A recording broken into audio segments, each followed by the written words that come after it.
A recent announcement by Queensland Deputy Premier and Indigenous Affairs Minister Jackie Trad that her government plans to abolish the Family Responsibility Commission and replace it with a new approach it's calling Thriving Communities has been met with anger and disbelief by the 24 community-based commissioners. 20 of these are women. The FRC was established a decade ago as part of the Cape York welfare reforms proposed by Noel Pearson and jointly adopted by the federal Rudd government and Anna Blig's Queensland government. FRC commissioners, who are drawn from the communities they work in, have counselled nearly 2,500 welfare recipients, some of whom have had their welfare payments subjected to income management order, where restrictions are placed on how and where they can spend their money. Ms Trad's announcement follows a Queensland Productivity Commission report which criticised the system of funding Indigenous communities and urged greater opportunities for rural communities to develop their own solution.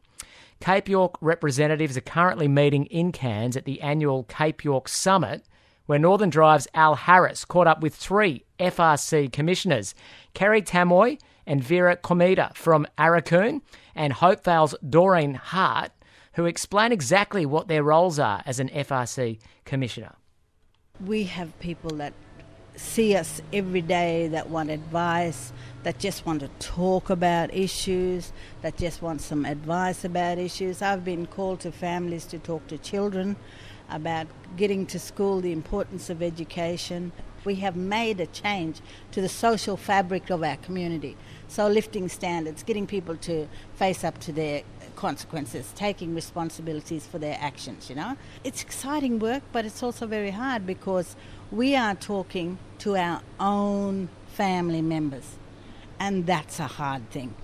Our leadership takes people to where they need to go, not necessarily where they want to go. Because there's an element of coercion in this model, and I know that commissioners have a degree of power to exert control over families that come before the Commission. Some people argue that that's authoritarian. What would you say to that argument? No, it's just a mechanism to get people to see that there are options that they can take in life. Income management is not used for every client that walks in the door. It's only used if they breach their agreement that they've signed with us to attend parenting classes or to attend anger management or to attend budgeting or to attend relationship counselling if there's a case of domestic violence happening in the family. It's all about getting the couples to talk together, to share responsibilities of children and create good environments for their children, good learning environments, you know. I might come back to you then, Vera. Could you tell us some of your successes in Arakoon, please, in your role as a commissioner with the FRC? The success that we've made within the school attendance, it's escalated from 40% up to 60% and gradually escalating. Rent assistance, when they have arrears with the renting, we have spoken to some of the clients who were way behind on their rents, and today there's no one with rent arrears. People do approach us and ask us for advice, how we should deal with issues at home, and we direct them, we talk to them, sit down, have a yarn, and yes. Kerry, you're just a recently appointed commissioner. Tell us about some of the stories that you hear in your committee or ones that you've been involved with about the actual impact on individuals or individual families. It's not all about just discipline. The commissioners, we offer words of encouragement, of congratulations, of wisdom, to the families that come in, that we conference. So, I guess it's more, the positive words that we speak to our community members whom we conference, because we're talking community member to other community members. That's how we sit and talk to them. You're listening to Northern Drive, and I'm talking at the moment to Family Responsibility Commissioners Doreen Hart from Hopevale and Vera Comida and Kerry Tamoy from Arakoon. And Kerry, you have an example you'd like to share with us. Yes. One example would be a young couple who, because of child safety, were being watched, and their young one was, in the care of another family member.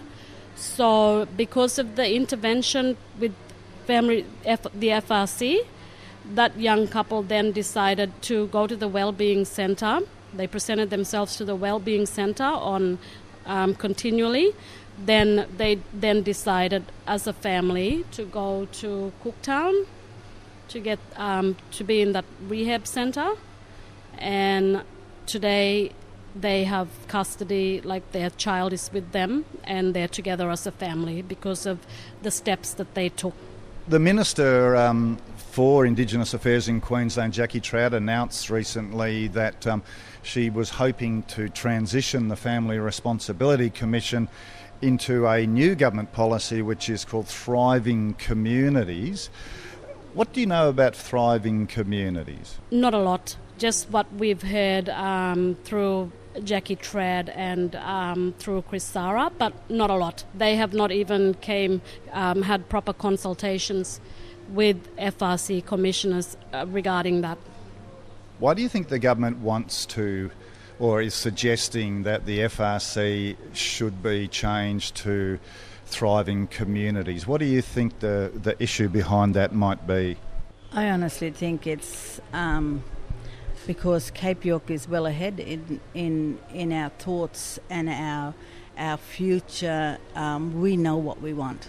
We know what we want, and we are dictating to the government how that happens. Because with the FRC, that's for the first time we have had Indigenous leaders leading the process and making the change and demanding change from service providers and other people around us, They're talking about the money that's being spent on it, but they're obviously not looking at the good outcomes that have happened from it. Our communities at the moment are very safe to come into because of the work we've done. And when change happens, the change has to come from the grassroots people. That is the only way that it's going to work. That we lead the process, not be told by government how it should be, but government listening to the community as to what we want. The message that I would send to Jackie Trad is that family responsibility means something to the 4 or 5 communities. So 3 of the 24 Family Responsibility Commissioners from Cape York. We heard from Kerry Tamoy, Vera Comita, and also Doreen Hart. Vera and Kerry are from Arakoon, Doreen from Hopevale. Not the least bit pleased with the direction the Queensland Government appears to be taking when it comes to the way it's going to deliver services on Cape York. It would seem anyway, not much being said by Jackie Trad in public.